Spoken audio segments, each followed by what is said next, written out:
નમસ્તે મિત્રો, જય માતાજી, બાપા સીતારામ, જય સ્વામિનારાયણ.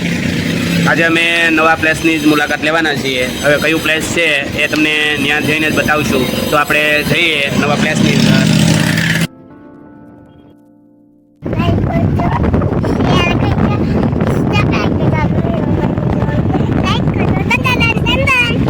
ફાઇનલી અમે આવી ચૂક્યા છીએ વેરાવળ બીચ.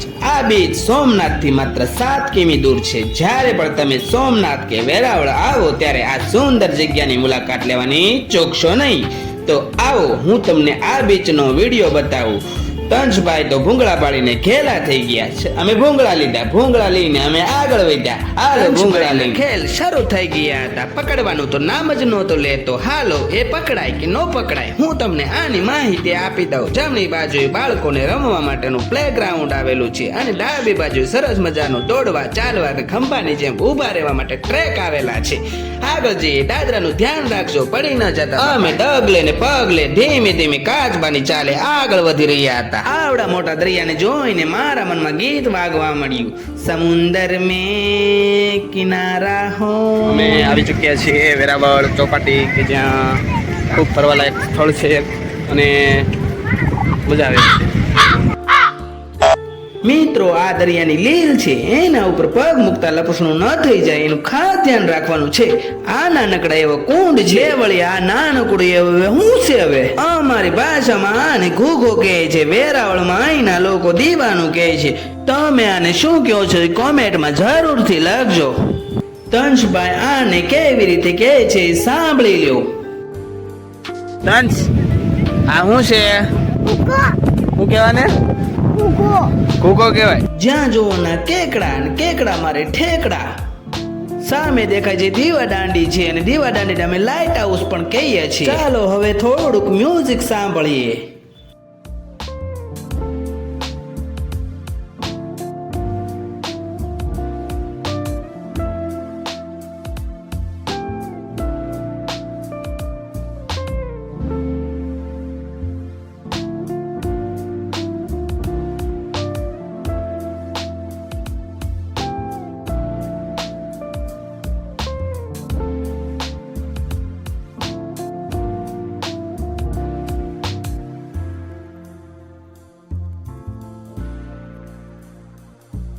આ ભાઈને વેચતા જોઈને મને મારું નાનપણ યાદ આવી ગયું. આવા લોકોને સપોર્ટ કરો ભાઈ.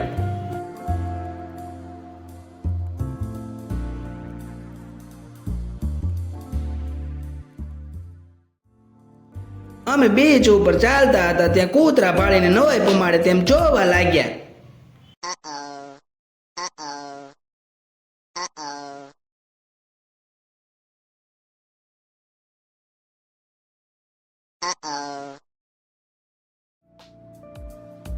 આવડો મોટો વેરાવળ બીચ એમ પૂરો થાય, પીટી ઉષા તો બનવું જ પડે.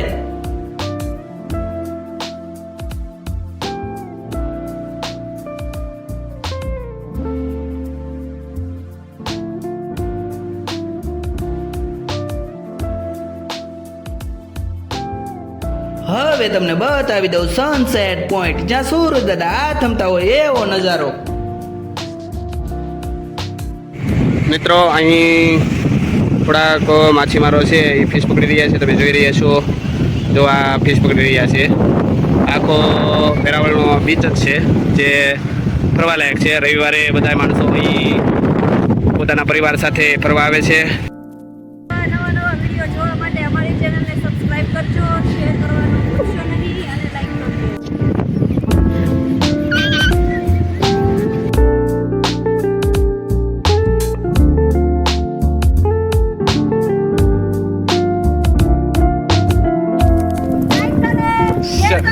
અને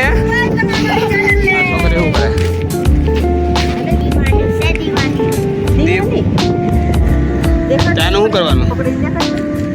આનું શું કરવાનું? વેચવાના. આને શું બનાવો? એટલે વેચવાનું એટલે વેચાઈ જાય.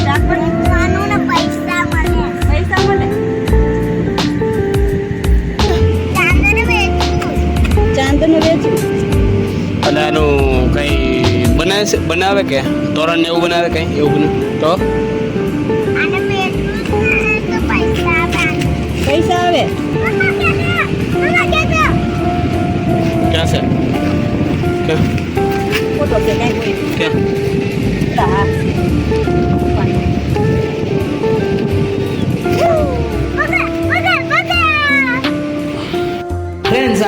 લાઈટો દેખાય છે એ દરિયામાં રહેલી બોટો છે.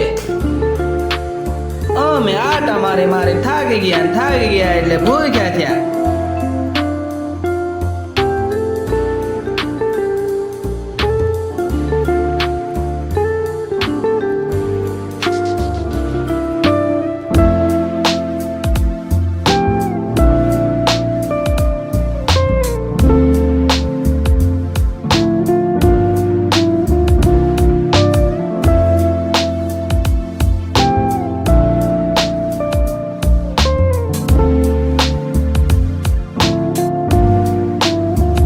તમને બહારનો નજારો બતાવી દઉં. નાના ભૂલકા માટે જમ્પિંગ સગડોળ અને નવી રાઇડ્સ તો છે જ તે.